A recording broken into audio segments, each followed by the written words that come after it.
Chapter 1: Evidence in my eyes, my marriage, or rather, my entire life came crashing down early one Monday morning when I discovered solid proof that my boss was betraying my wife. To make matters worse, they were doing this in my home and in my bed while I was at work. No, I didn't hear it from a friend, nor did someone show me pictures or a video. It was being live streamed right to my personal laptop, which I always took with me to work to keep my personal stuff separate from the company network. And there it was, right before my eyes, Wendy, my lovely wife of 15 years with my boss, John. I kept the volume low because I really didn't want to hear what they might have been saying to each other. Just witnessing it in real time was enough to shake me to my core. At that moment, all I knew was that my once happy married life had come to an end, and someone was going to face the consequences at a great cost. By the way, forget those stories where the betrayed husband finds excitement in watching someone else secretly involved with his wife. There was no excitement, only blind rage and the desire to make someone suffer. From that moment on, revenge became my sole focus. Chapter 2: Bill and Wendy. Let me provide some context. My name is Bill Nelson, and I work for a large company in the Northwest. I actually met Wendy before my first wife, who turned out to be unfaithful and mentally unstable. As much as that first marriage was unpleasant, it did produce 2 incredible children whom I cherish. Wendy and I met through a blind double date.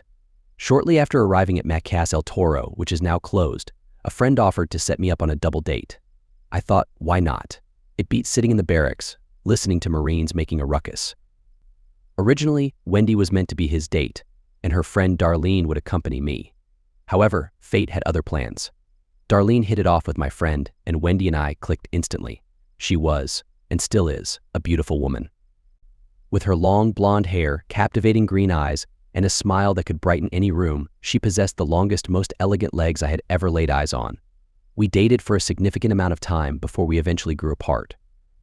It was a mutual decision, no hard feelings. Then, 4 years later, I found myself in the middle of a divorce as my ex-wife took our kids and headed to California to be with her new partner. One day, I felt the urge to reach out to Wendy, knowing there was a possibility that she might already be married and wouldn't want to hear from me. I wouldn't blame her, but something inside me told me that I needed to try. After some time getting through to the operator, we didn't have the internet back then, I obtained her number and gave it a call. To my surprise, she answered, mentioning that it was a good thing I called when I did because she and her roommate were in the middle of apartment hunting. And no, there wasn't a boyfriend in the picture. Talk about luck. Bond. We spoke for what felt like hours, reconnecting as if no time had passed. I shared my divorce situation and my 2 kids and invited her to see each other again. Astonishingly, she agreed. I spent the following Christmas with her in California, and our bond was so strong that I couldn't resist asking her to marry me. Tears filled her eyes as she revealed that she had a medical condition preventing her from having children. I reassured her that I loved her for who she was, not for her ability to bear children, and I meant every word. Yes, she said, her voice filled with emotion, I'll marry you and strive to be the best wife a man could ever hope for. We got married the following June, after I completed my service in the military. That marked the beginning of what, until now, had been a wonderful life.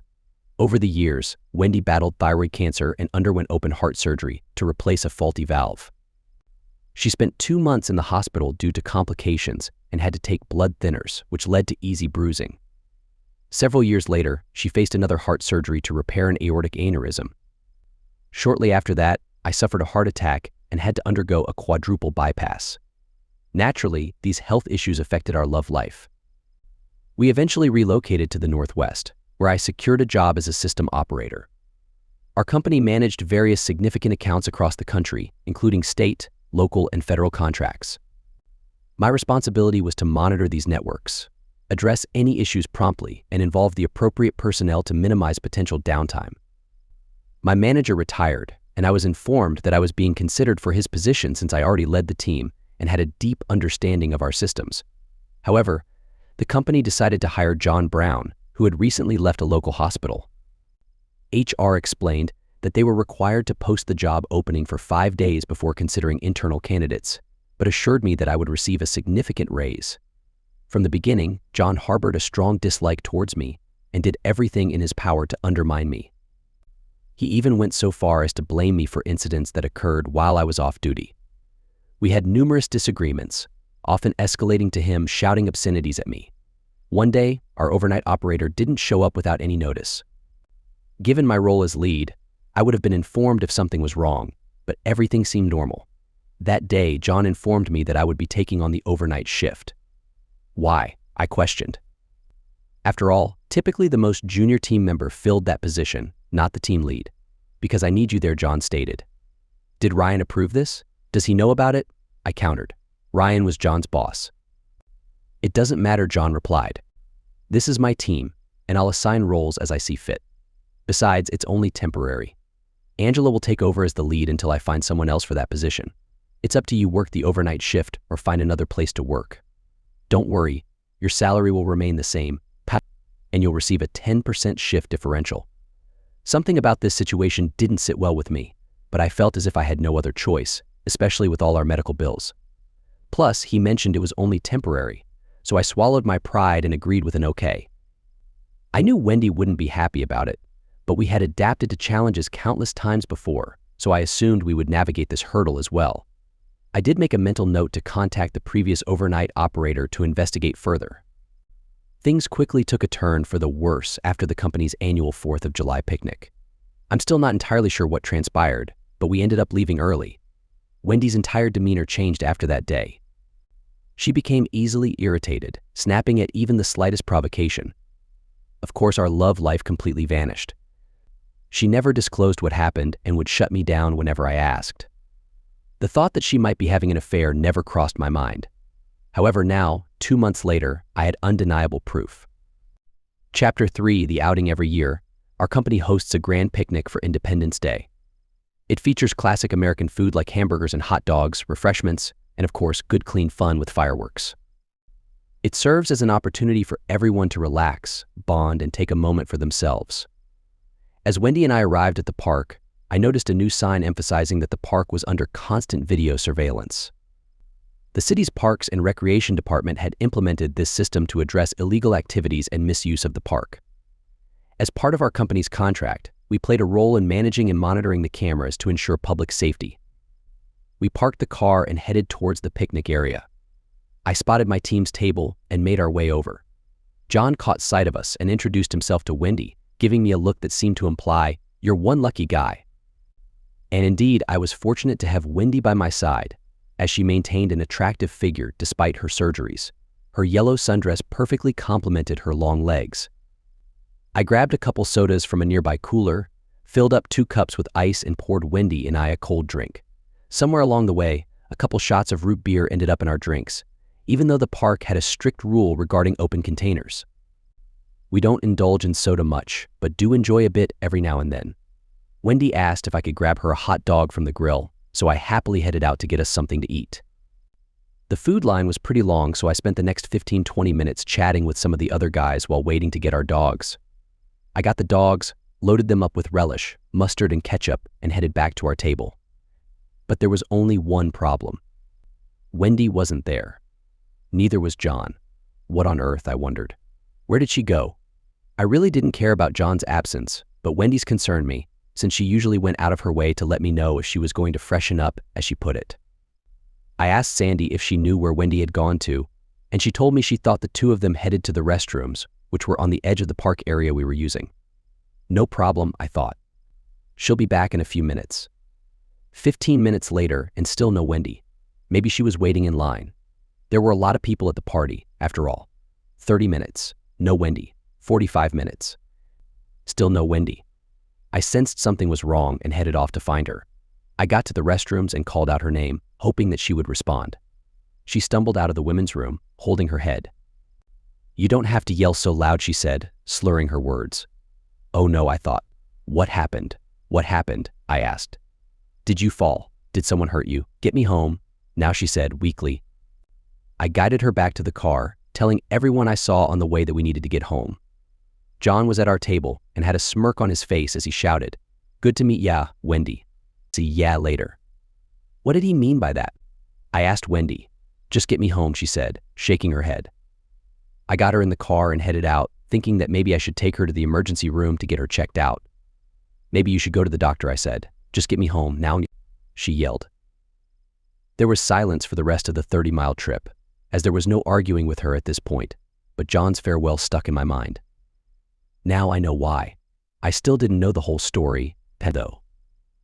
Chapter 4, Putting the Puzzle Together. Wendy was a completely different person after the picnic. I had a feeling something happened and that something involved my boss, but she refused to talk about it. Worse yet, she began to push me away every time I reached out to her for a hug. For 2 months, I walked on eggshells, not knowing what would set her off. The condo went uncleaned for several days, and I actually had to ask her to do our laundry. Of course, that sparked a horrific argument. Things were fairly off with John as well. He was even more smug and condescending than usual, and tried to blame me for things that took place during the weekend shift. He even threatened to write me up for a minor mistake made by one of the day operators. One day, he asked me about my sleep machine, wondering if it actually helped me sleep. This was odd, because I never mentioned my machine to him or anyone else at work. How did he know I used one? Did Wendy say something at the picnic? Was he in my house? What really bothered me was the look on his face, which set off a whole bunch of red flags. I would get my answers sooner than I thought. Sometime later, I noticed a slip of paper just under Wendy's side of the bed.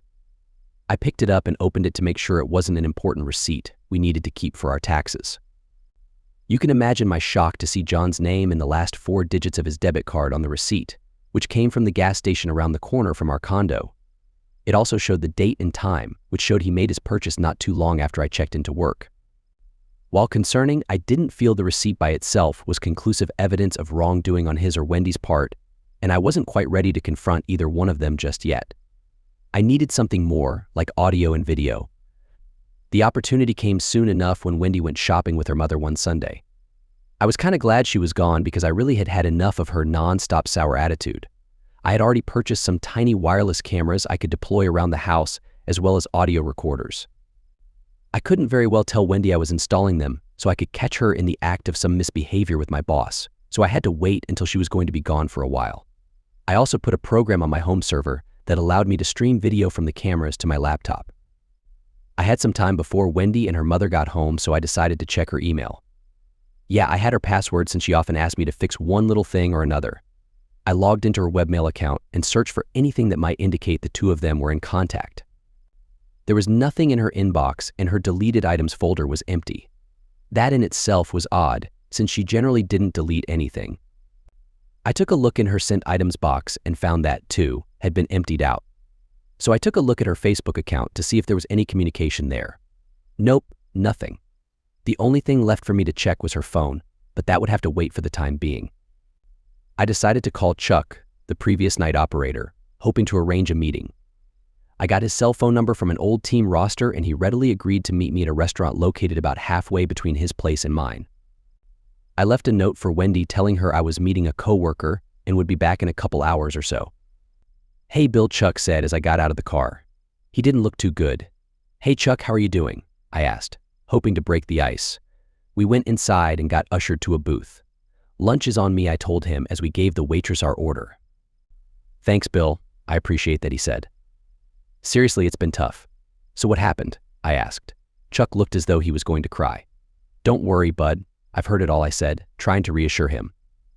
John tried to. He started, clearly nervous. "Go on," I said. "What did he do?"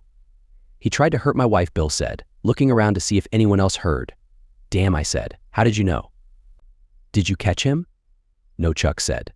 "Promised her all kinds of stuff, but she told him to go away or she would call the police." "That's what she told me. He was really awful." "I'm so sorry to hear that," I said. "So he fired you because your wife wouldn't comply with him." "He fired me after I threatened to file charges against him and report him to Ryan," Chuck said. "The company had a morals clause to prevent things like this from happening." John fired me on the spot and threatened me, saying he'd really harm me and my wife if I said anything to anyone, Chuck said. John was a pretty big guy, so I could see how Chuck could be intimidated. He wouldn't stand a chance against John if it came to a physical fight. "Bill, you gotta watch yourself. John's worse than bad, he's evil. If he gets a chance, he'll go after your wife as well," Chuck said. Too late for that, I thought. "You gotta do something to stop him," Chuck added. "Talk to Ryan, whatever. Who knows what he'll do. So how's the job hunting?" I asked, hoping to change the subject a bit. "Terrible," Chuck said. "I've had several interviews, and they all go well, but I get the same answer. Sorry, but we need someone with better qualifications. That's not fair, I said. Getting an job here is tough, sure, but Chuck had excellent qualifications with education and certifications out the rear end. Plus, he was a damn good worker. Someone told me that things went downhill after they called my previous employer, Chuck said. It seems that John has been spreading lies about me all over town. Bastard, I said. Yeah, so anyway, I managed to get a job at a convenience store, he said. It's not great and doesn't pay well, but at least we can stay in our apartment for now. Hang in there, Chuck, I said. I have a feeling things are going to come to a head with John before long. I don't want to give you false hope, but if there's any way possible, I'll see if I can get you back on board, thanks, Chuck said. There's no way I'll work anywhere near that jerk, though. I hear that, I said, dropping the subject. We finished our lunch and headed our separate ways. Stay in touch, I said before leaving the parking lot. I headed home to grab some sleep before coming into work. Little did I know what I would learn that morning. Chapter 5, Planning the OP. After getting over the initial shock of that video, I decided it was time to end John's reign of terror. Based on what I had seen so far, the marriage was clearly over as far as I was concerned. After all, why didn't Wendy tell me what was going on the way Chuck's wife did? Did John have that much control over her? Did she really like what he was doing? It didn't matter, though. All that mattered was revenge and putting John in his place. I did some checking and found that John was a creature of habit. Every week, he worked from home on Mondays, Wednesdays, and Fridays. Then I recalled Sandy, his wife, saying she worked 3 days a week as well. I was beginning to see a pattern here. From what I could tell, John would wait until his wife had gone to work, then watched his Skype to see when I was online. After reassuring himself that I was at work, he would go to my house, create mischief with my wife, and get home before his wife. Granted, this was based on a bit of circumstantial evidence, but it fit everything I saw these last 2 months. If I was right, he would work from home today as well, coming into the office on Tuesday, which didn't leave me with a lot of time. I needed help from 2 allies to pull off what I wanted to do. I decided to speak with Ryan as soon as possible, but I also needed to get in touch with Angela. I wasn't 100% certain if she would go along with my idea, but I had to approach her and hope she wouldn't tell on me. Then there was the matter of my wife. I still loved her, but that was turning into hate. How could she do this to us? After all we'd been through these last 15 years. One step at a time, though. By now it was 5 to 30, and I needed to reach out to Ryan and Angela. Ryan normally came in about 7 and Angela was usually in by 6:30. I sent Angela an email. Angela, extremely important, I speak with you as soon as you get in. Thanks, Bill. After hitting send, I called Ryan at home. I hated doing that, but I figured he was probably up getting ready for work. What's up, Bill? Something go down, he asked. Yeah, you could say that, I said. It's very personal, and it involves John and my wife. I really need to see you as soon as possible. Oh my goodness, he said. I'll be in as soon as I can and we can talk. Thanks, Ryan. I'll see you when you get here at 6 to 32. Angela came to my desk. What's up? She asked. Your email said it was urgent. Yeah. I said, it is. Listen, I have a really big favor to ask, and if you decide to say no, I'll understand. All I ask is that you keep it to yourself. Hey, she said, you've covered for me more than once, so I think I owe you one. Thanks, I said. I then told her what I saw and what I planned to do. She fell into the chair at the side of my desk in shock. Oh my goodness, she said, her eyes wide. Listen, you got it, anything you need, and I won't tell anyone. I suspected something was up with John, but I just couldn't put my finger on it. She went on to tell me how he had come onto her nothing major, but it was enough to keep her on her toes. When are you going to do this? She asked. Wednesday morning, I said. So you'll need to be here about 11:45 Tuesday night. Are you up for it? Yes, she said without hesitation. Thanks again, I said. Until then, it's important to act like nothing's changed. Got it? Absolutely, she said. Great, I owe you big time, I said. I'll be talking with Ryan in a bit. He knows what happened, so if everything goes right, John will be out to here by this time Wednesday. She smiled and patted me on the arm. Good luck, and call me if you need anything, she said. Will do, boss, I jokingly said, referring to her status as team lead, a position John gave her after putting me on the graveyard shift. By then, Ryan showed up and motioned for me to meet him in his office. I grabbed my laptop with the incriminating evidence and followed him inside, closing the door. Thanks for coming in and seeing me like this, Ryan. No problem, he said. So what's this evidence you have? I explained what had transpired over the last 2 months, and then showed him the worst part of the video I saw that morning. Darn it, he said, not hiding his anger. He will be fired today. I've got a better idea, I said. What's that? He asked. I laid out my plan to him and suggested he join me so he could fire John to his face while acting as a witness at the same time. He smiled as I laid it out. Remind me to never get on your bad side, he finally said. Absolutely, I'll do it. I'll be at your place by 10 p.m. Tuesday night. Thanks, boss, I appreciate it more than you know. My pleasure, Bill. When this is over, I think you'll get that promotion after all. It should have been yours to start with, he said. One last thing, if I may, I said. What's that?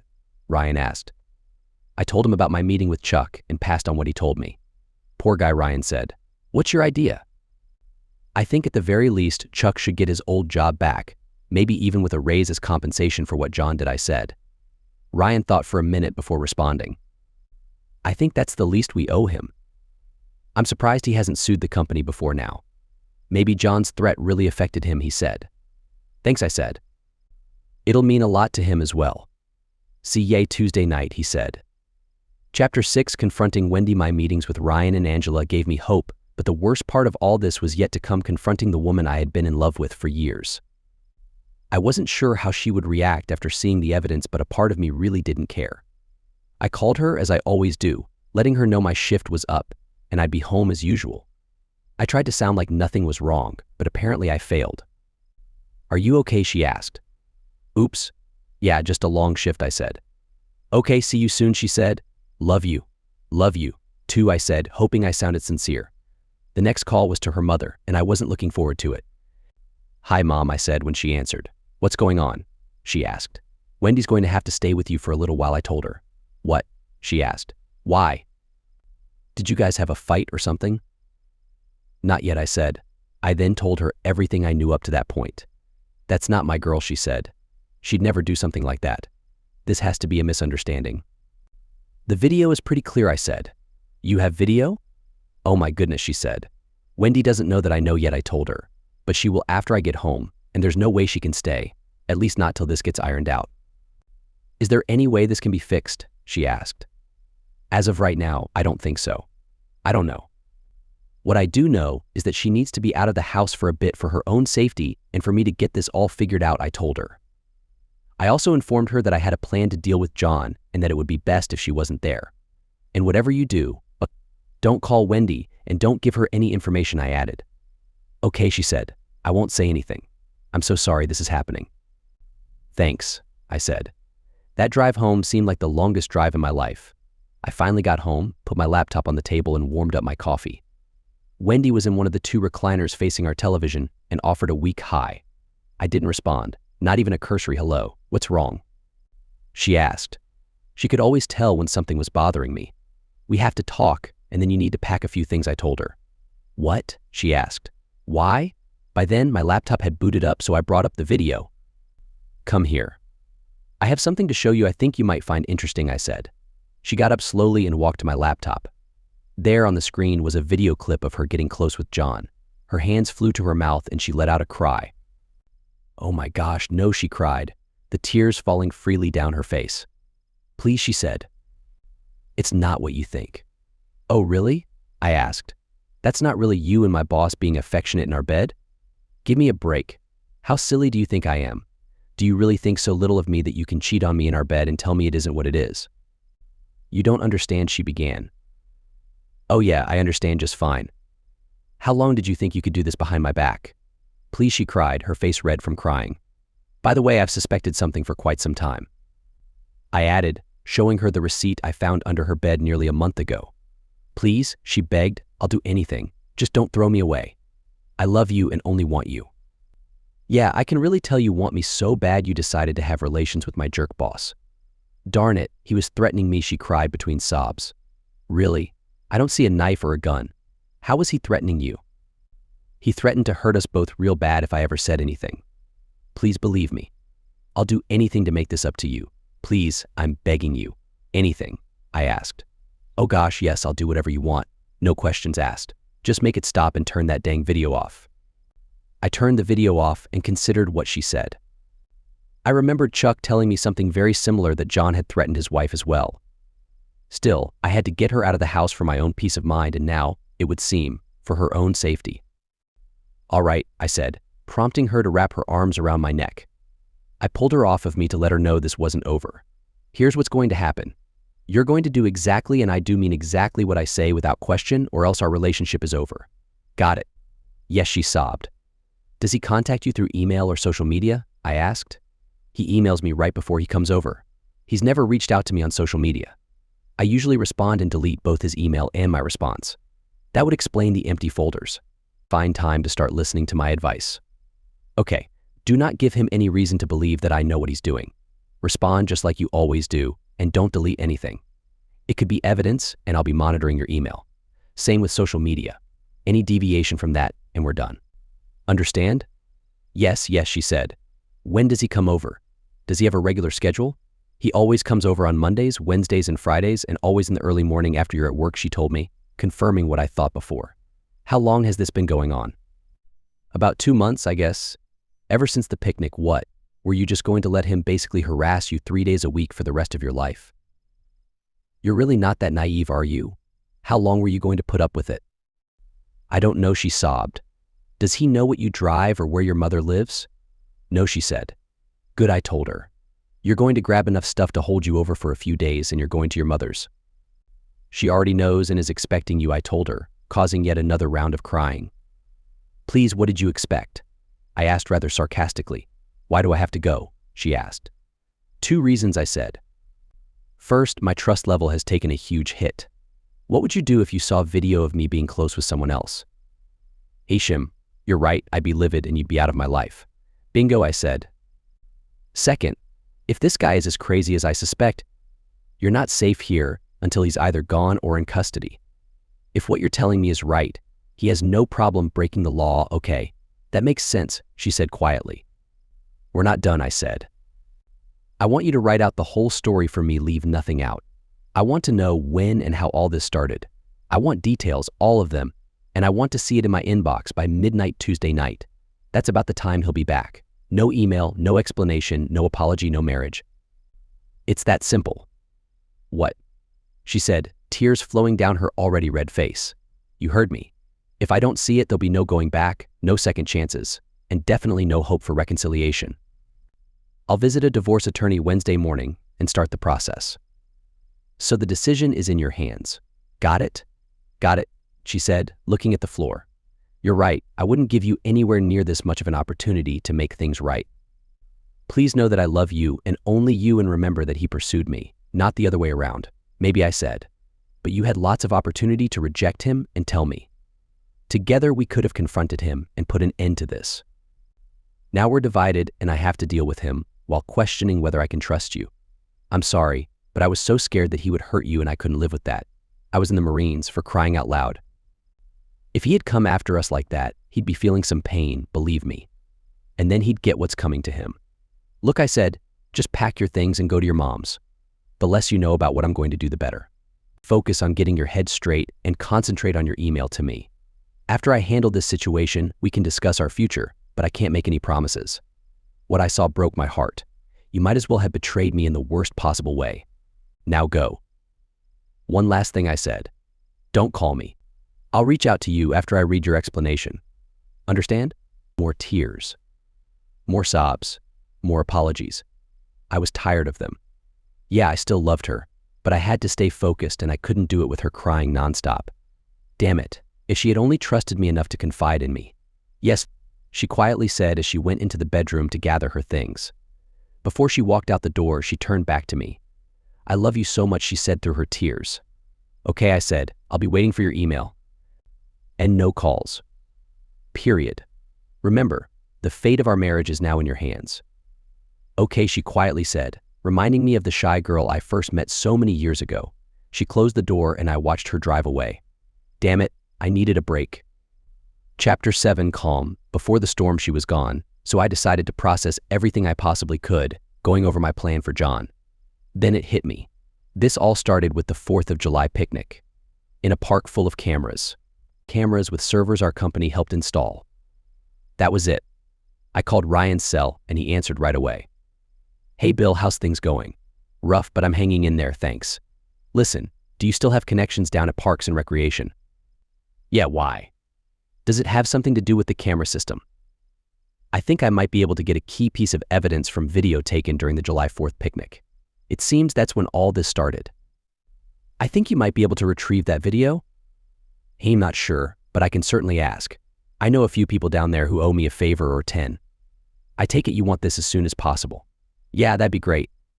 Thanks a lot. You got it, and I'll see ya in the morning. Thanks, Ryan. Bye.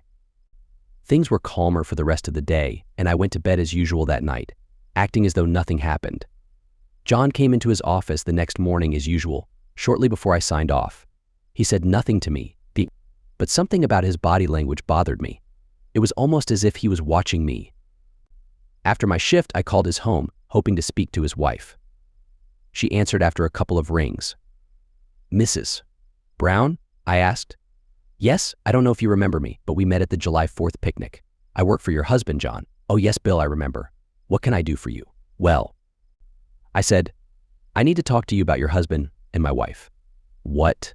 She asked, sounding shocked. Can I come over and show you what I have? Sure, she said, giving me her address. Thanks, I'll be there shortly, and please don't tell John, okay? She agreed, and I made the trip as fast as I could. When I arrived, she met me at the door and invited me inside. I trust you have solid evidence, she began. Yes, I said, opening my laptop. How about video? Oh my goodness, she said. I suspected something for quite a while but could never get any proof. Her eyes grew wide as I played the video of her husband acting inappropriately with my wife.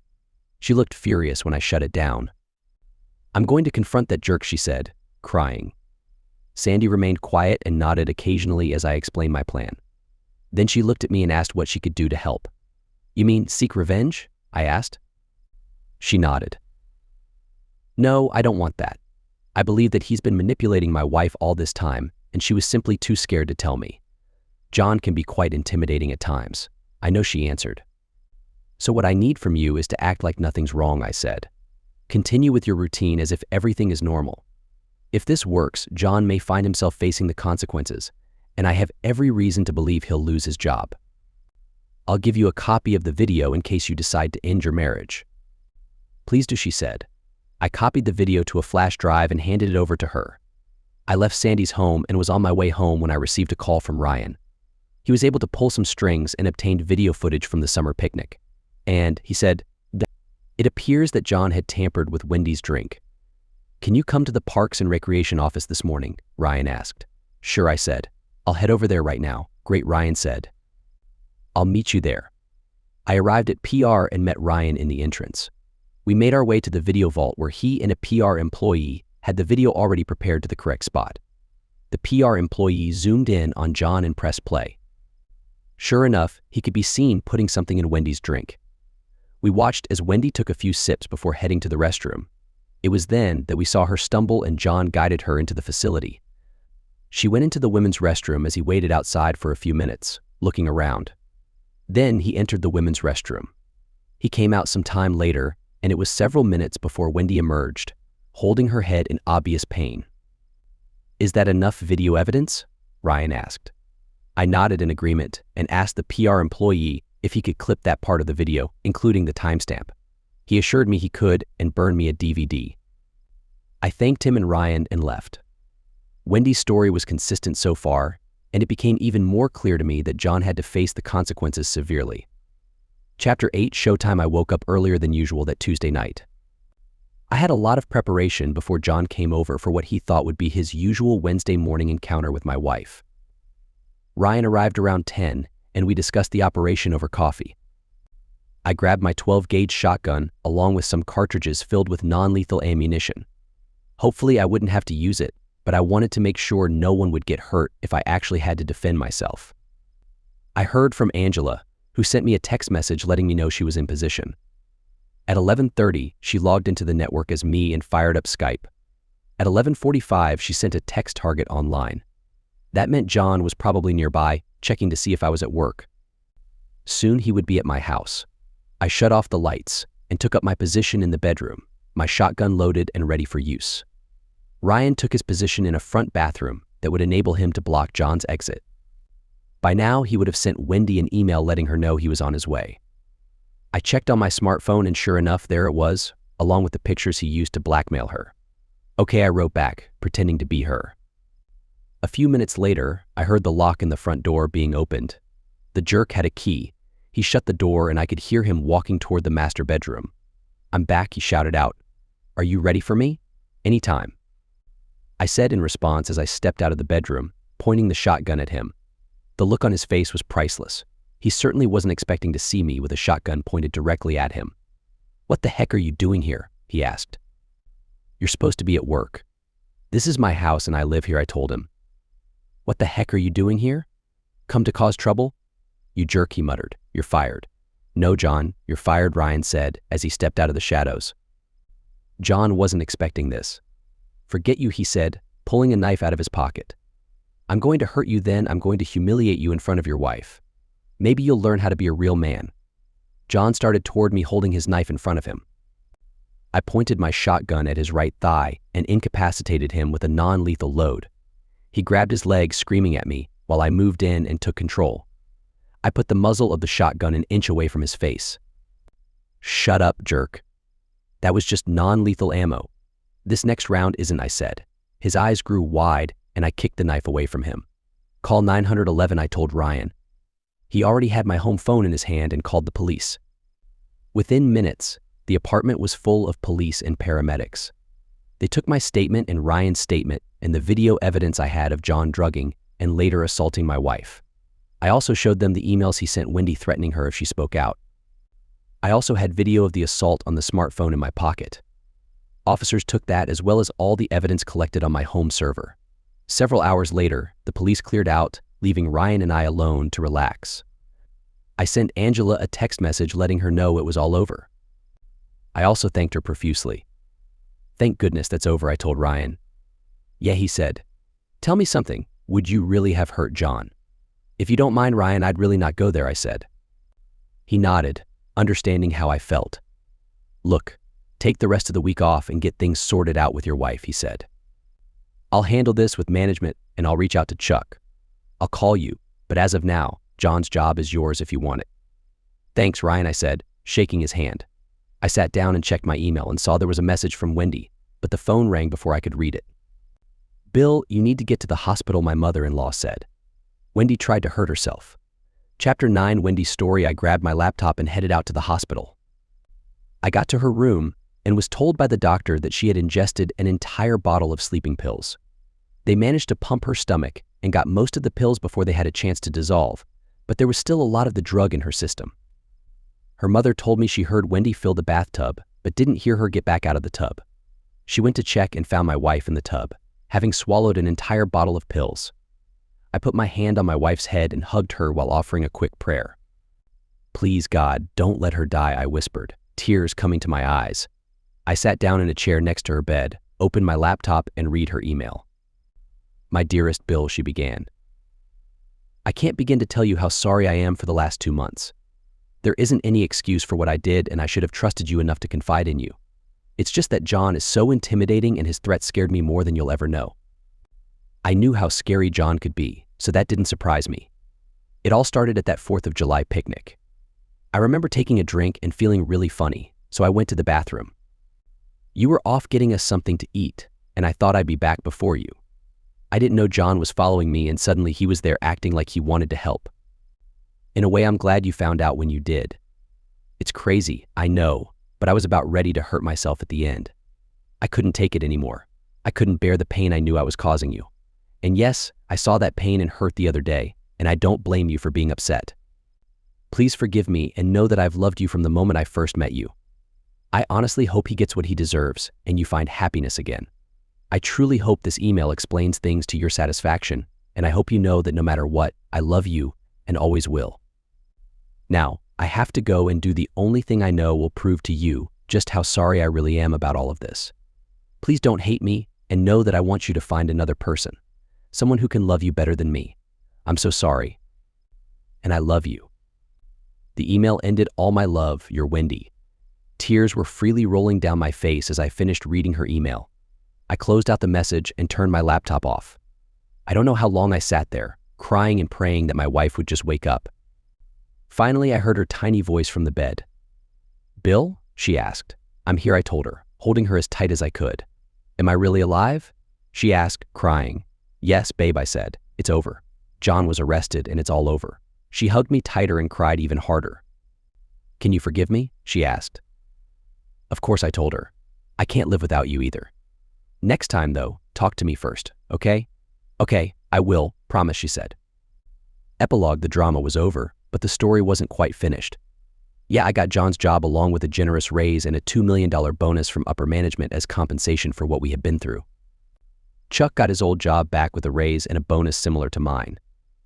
Angela got my old team lead position and a lunch on me for her help. John didn't fare so well. Sandy destroyed him in her divorce, but that was the least of his worries. There was enough evidence on his phone and computer to link him to several long-term abuse and even more blackmail attempts. Add to that the federal charges of drugging a number of women without their consent for the purpose of manipulation. In all, he got sentenced to 50 years and had to register as an offender. He never got even close to that, however. 6 months into his sentence, he met his end when another inmate attacked him violently. Wendy and I are doing well, thank you. It hasn't been easy, though. She ended up going through therapy for quite some time as a result of John's ongoing harm. But she's doing a lot better now, and we're actually looking forward to a new grandchild. Yes, life is good.